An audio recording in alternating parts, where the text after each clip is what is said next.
Plank to wall walks, a really awesome way to begin to elevate the impact on the hands, to begin to find an inversion. And at any point, it's possible to modify and stop and practice exactly where you are. So where maybe a wonderful place to start is starting in plank and just practicing with your feet against the wall, holding that for 3, 5, 10 breaths, seeing what that feels like on your hands.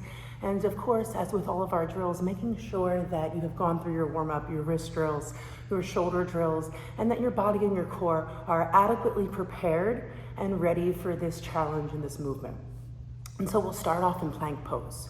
Feet will be against the wall, and we're really gonna focus on pushing into the hands. The push is what drives this. And so we'll be moving from plank up to handstand. So you'll notice that the angle of your shoulders to your body will change. You'll start in a plank, so your shoulders will be perpendicular to your body, almost at 90 degrees. And as you extend through your arms and press into the pads of your fingers and find that maximum scapular extension through your arms, through your shoulders, and your back, that is how we will allow our shoulders to come into alignment and to really find that stability and that stack of our bones and our joints as we move up the wall. So as we're pressing away, really finding an isolation in that straight arm strength, from the ground through the hands, elbows, shoulders, all the way through the back.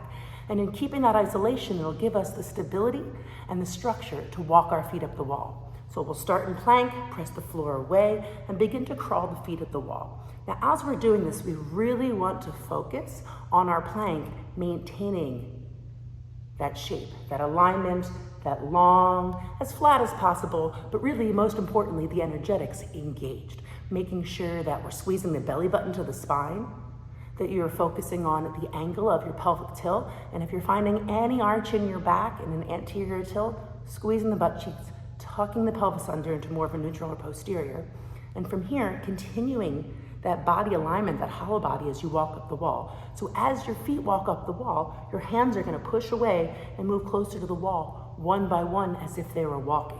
Really important to focus on the connection of your hands as you do this. Press the floor away. Focus on shifting from one to the other, really straightening through the arm and extending out fully with that straight arm through your scapula and shoulders. As we get to the wall, we wanna walk as close as feels comfortable. My suggestion will be to aim eventually to get your nose and toes on the wall, so that as you get up to the wall, you'll notice that if there's any arch in your back, if there's not a hollow body, that your chest, your belly, your hips may even be touching the wall. And so we're gonna try and go from that arch and round. So it's just nose and toes, and therefore everything else removes itself from the wall, creates space, and then you have that alignment. Now, if at this point you're too exhausted to walk back, you always have the option in the beginning to cartwheel out. But the goal here eventually to work up to, and maybe we do it in parts. At first you start in plank and you walk yourself all the way up the wall, you hold there, you come down. Maybe next round you start on the wall. Breathe, walk back down to plank. And after these progressions, we're then able to build up to the plank to wall walks. We're walking all the way back, finding extension, using that wall as your best friend, as your prop, as something to help you find balance while you find your structure and alignment. And really allow yourself to be your own teacher, to really feel into where your body is in space. And only you really know that. So the wall gives you this chance to not worry more about falling over and to really use its foundation, its assistance, its support to find that within yourself. And then we'll see how many we can do. Sometimes as I walk back down to plank, I just like to hold in plank. Sometimes I'll add a push-up, and sometimes I will rep this out and see if maybe I can go more than once, up to 3 or even 5 times. So I encourage you to approach this exercise with a little bit of humility and definitely an encouragement to be messy and have fun. This is definitely challenging, and what I love most about this challenge is it's wild how much our bodies pick up on muscle memory and the intelligence of the wisdom within us each and every repetition. So if this feels difficult today, I encourage you to come back to it either a second round or tomorrow or later in the week in your practice and really see how you show up then.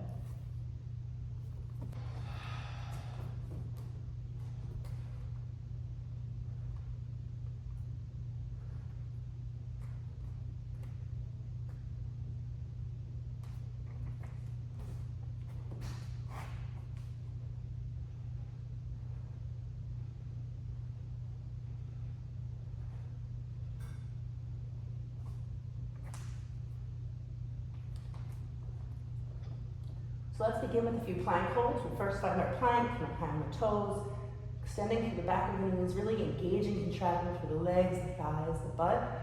Squeezing your belly button towards the spine, remove that arch. Keeping your gaze and your neck long, neutral. And then we'll step the feet up onto the wall. Readjust your hands as you need to keep your shoulders over your wrists. Find your plank. Go back through, building your pose from the floor, hand engagement, shoulders, head, core, legs. Breathe.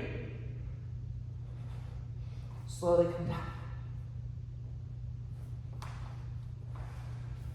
This next time we will start in plank, find our hold, and then walk our hands and feet up until we are face to wall. We'll hold there and then cartwheel out.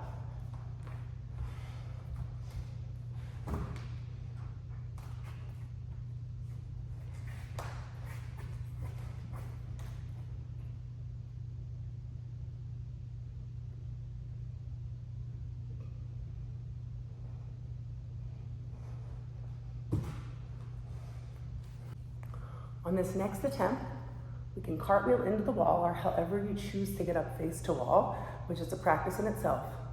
Take a moment here, breathe, find your engagement, build the pose from the floor up, finding the connection and the root lock of your hands to the earth, the extension through your elbows and shoulders and scapula. Notice what your rib cage and core are doing. If there's any extra curvature in the spine, remember, squeeze the belly button in towards the back, squeeze your butt, tuck the pelvis. We're going for nose and toes on the wall, that hollow body shape. Once you've achieved that, we'll begin to press the feet into the wall and start to walk down, at which point the hands will begin to walk forward. So now we're going the opposite way and going from the face to wall, handstand, walking ourselves down to plank.